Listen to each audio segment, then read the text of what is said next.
President Obama trying to make good on a 2008 campaign promise. The president delivering his plan to Congress to shut down the Gitmo detainee center.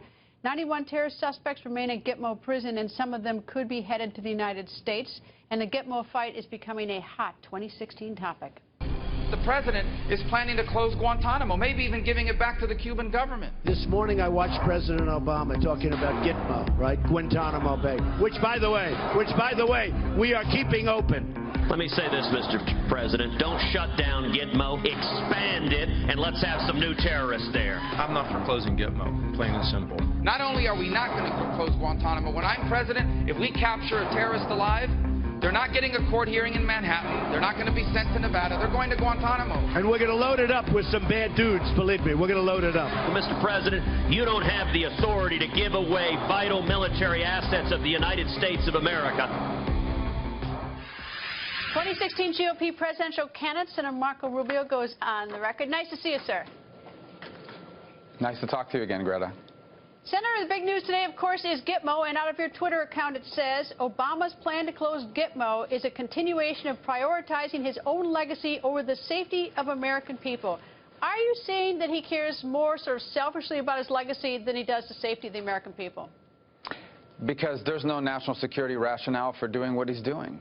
He's saying things that Al-Qaeda and ISIS are attacking us because of Gitmo. That's absurd. It has nothing to do with Gitmo. They attack us because they're radical Islamic jihadists. That's why they attack us in our interest and other innocent people around the world. Second, there's no national security rationale for what he's doing because many of the people that are being released from Gitmo are returning to the fight against us. Today we wake up to the news that Spanish police have arrested a former Gitmo detainee that had returned to the battlefield against the United States.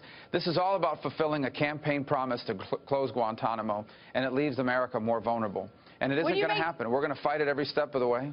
Would you make that same argument sir, to President Bush? Because when he was president, he released 500, and apparently, according to the numbers, is that President Obama has only released 147. And I realize as we get down the chain, you get to the more dangerous ones. But would you make that same statement to President Bush?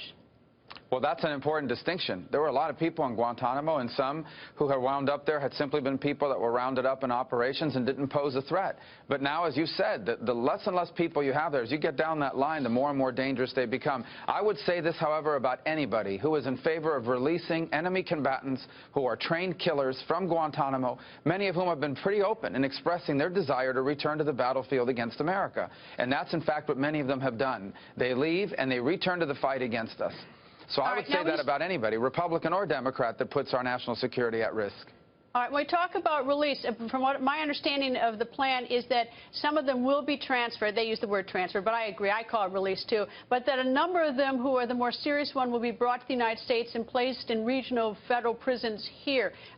Do you object to that? They will be in custody.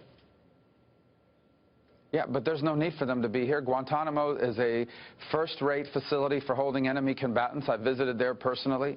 There's no rationale or reason for moving them from there, none whatsoever, or bringing them to the homeland of the United States, which could create problems for us here.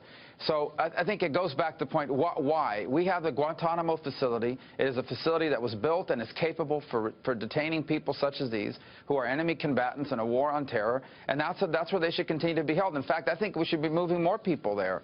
If we capture a terrorist in the battlefield in the fight against ISIS, or wherever it may be, we should be taking them to Guantanamo as well. There's a press release out of your campaign office in Nevada suggesting that your campaign is worried about dirty tricks tonight in Nevada. Are you worried about them?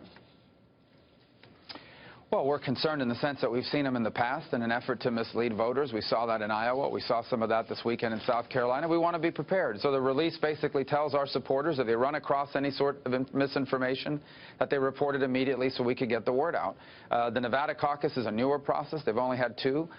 So it's a new process for a lot of people that are participating in it. And I just want to make sure no one goes to vote tonight and is told that somehow I've dropped out of the race or some of these other silly things that have happened here over the last few weeks. I take that as a remark directed towards Senator Cruz, since that's what happened with Senator Cruz vis-a-vis Dr. Ben Carson in Iowa. Well, it happened vis-a-vis us, too. Last week in South Carolina, a gentleman fainted and had a seizure at one of my events. And I stopped the event and said a prayer for him, and we just ended it because we wanted emergency personnel to reach him. And they put out a robocall telling people that I had announced that I was dropping out of the race if I didn't win in South Carolina. So we just want to be prepared for anything that happens. Obviously, the Cruz campaign has been a big part of some of those things over the last few election cycles, and we just want to make sure that our voters are aware of the truth and no one's misled and towards changing their vote because they think something's happened that, in fact, has not happened. Senator, thank you very much. And as I say to all the candidates, good luck, sir, and I hope you come back. Yes. Thank you, Greta.